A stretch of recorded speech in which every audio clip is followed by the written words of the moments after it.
பார்த்தார்கள் சான்றோர்கள் திருபாச்சாரி அசோகமன் திருதவர்மன் சொல்லுமேன பற்பல பெரியவர் சான்றோர்கள் பார்த்தாரு. பார்த்து ஏய் அவர் ஒரு நாட்டுக்கு ராஜா, ஏய் அவர் மன்னனா இருக்கிறார்கள், அவரை கட்டி முறைய விடுவது தவறு, மண்ணை அழைத்து விடுங்கள். பாஞ்சால மன்னா இவர் சொன்ன சொல் தவறாக உன்னை மனதில் அறுவடை அம்பத்திலே கட்டி வந்து விட்டார், நீ எவ்வளவு தவறு செய்வான். எப்பொழுது அண்ணனா இருந்து என்னை கட்டி வந்தானோ உன்னை வெட்டலா இருக்கு ஒரு ஆண்டு கட்டி வந்தாரு. அந்த அசுர பெருமான் அவன் தோலை கட்டி தழுவதற்கு ஒரு பெண் பிள்ளை பெறாவிட்டால் பாஞ்சால மன்னன் வீர சபதமிட்டு பாஞ்சால தேசம் அடுத்தார். அங்கேயோ மனத்திலே வெங்கடமுட்டு இருக்கிறார்.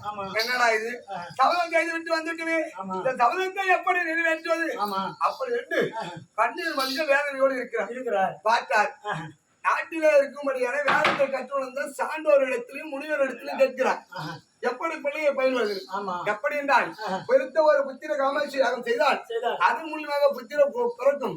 அப்படி என்பதற்காக உயாசனை கொண்டு வந்து அவர்களுக்கு விளக்கத்தை கேட்டு தந்தக்கட்டை கனிக்கட்டை குங்குமக்கட்டை சொல்ல முடியும் கனகத்தை வந்து பற்பல மரக்கட்டைகளை கொண்டு வந்து பெருத்த ஒரு வேதிச்சியை ஏற்படுத்தி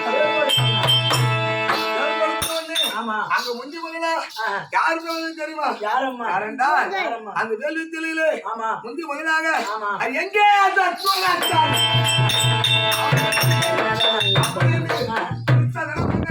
ஒரு ஆண் பிள்ளை பிறந்தது, அதுதான் துஷ்டத்துவ. அப்படி என்று வேலை வைத்தார்கள். இரண்டாவதாக யார் மஞ்சள் ஆடையோடு செங்கடி மாலையோடு எப்படி மாஞ்சலூர் மேலையோடு பொங்கல் பருவத்தோடு அங்கு நான் நிற்கிறேன். முந்தி முதலாக கிறிஸ்து என்று நாமத்தை வைத்து பிறந்து வந்தேன். கடந்த உடனே நான் நீ மட்டும் வந்தீங்களே தியாகத்திலே பிறந்தனால் தியாகதேவி என்றும் பெண்ணை பார்த்தால் துராதுரைகளை வதைக்க பிறந்தனால் நவரா என்றும் பாஞ்சாலுக்கு மகளா பிறந்தனால் பாஞ்சாலு என்றும் நாமத்தை வைத்திருக்கிறேன். தெரிஞ்ச விஷயம். எப்படியா இருந்தாலும் கூட யாரு பிறந்தாங்கன்னு கேட்கிறேன், என் அப்பா யாருன்னு கேட்கிறேன். அவர்